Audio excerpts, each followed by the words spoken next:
স্বাগতম প্রিয় চট্টলা সংবাদে। সাথে আছি আমি নাজমাউল জান্নাত সুমাইয়া।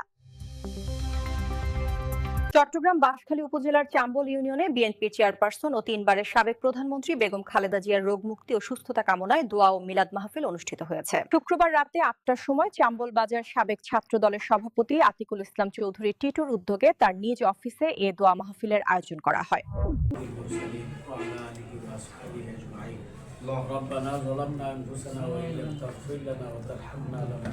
মাহফিলে চাম্বল ইউনিয়ন ছাত্র দল, যুব দল, শ্রমিক দল, স্বেচ্ছাসেবক দল সহ বিএনপির অঙ্গ ও সহযোগী সংগঠনের নেতৃবৃন্দ উপস্থিত ছিলেন।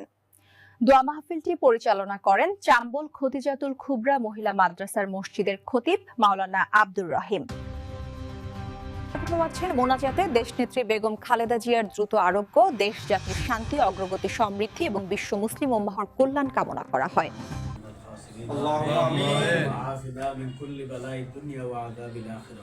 رب ارحمهما كما ربياني صغيرا اللهم اشف مرضانا ومرضى المسلمين اللهم اشف مرضانا ومرضى المسلمين اللهم اشف مرضانا ومرضى المسلمين اي الله رضا سورة كرات فرقي الله يمكن الظلم كرتي معاف فرما اللهم سواب لكو كتب بالدين شرب براتام شنال